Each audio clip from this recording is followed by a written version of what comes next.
Kuya Jesus, pag-asa at buhay sa gitna ng lungkot at kamatayan.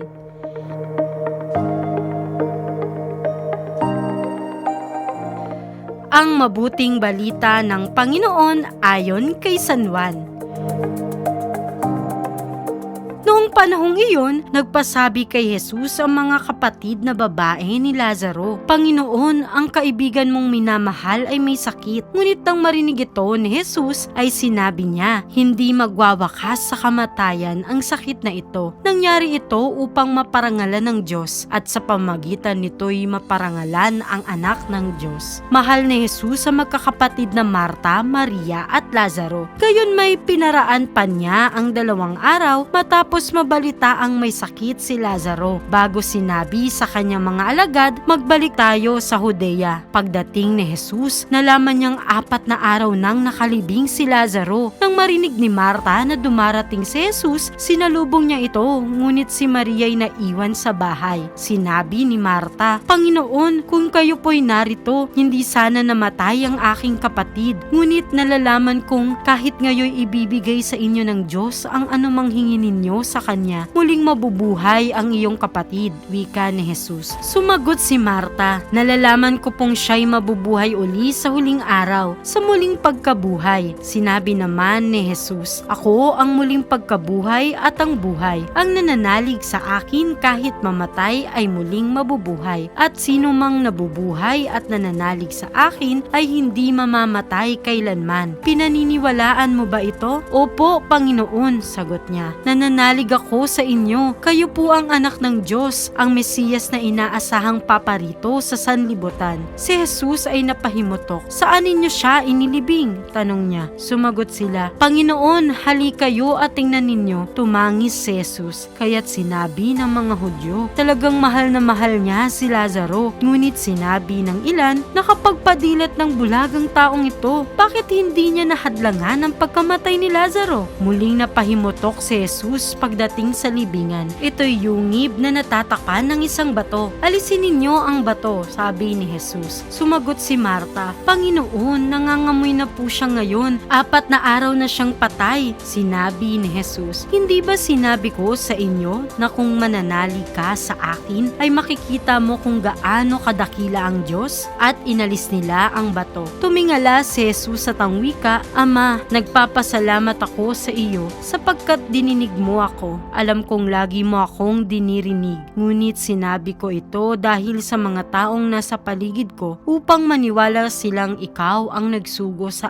akin." Pagkasabi nito, sumigaw siya, "Lazaro, lumabas ka!" Lumabas nga si Lazaro. Napupuluputan ng kayong panlibing ang kanyang mga kamay, paa at nababalot ng panyo ang kanyang mukha. Sinabi ni Jesus sa kanila, "Kalagan niyo siya at nang makalaya."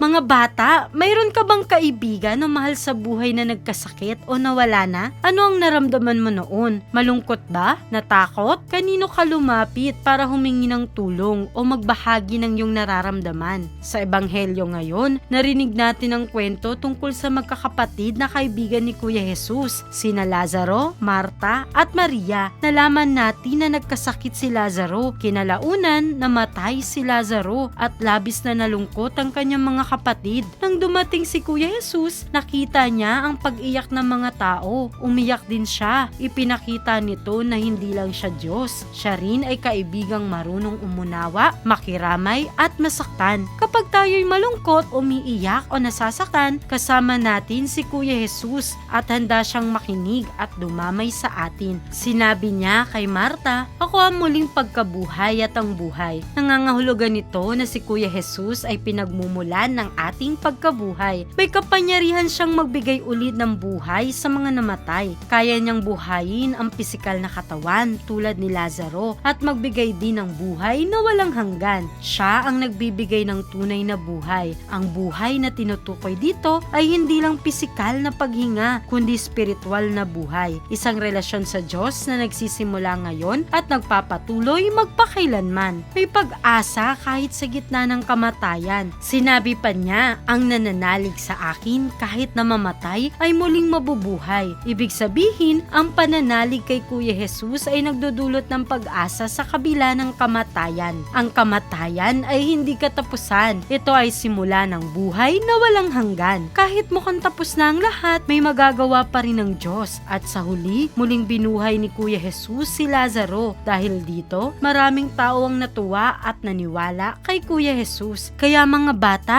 kapag tayo'y malungkot o natatakot, huwag kalimutang lumapit kay Kuya Jesus. Kahit hindi agad dumarating ang sagot sa ating panalangin, may magandang plano ang Diyos. Si Kuya Jesus ay buhay at siya ang ating pag-asa.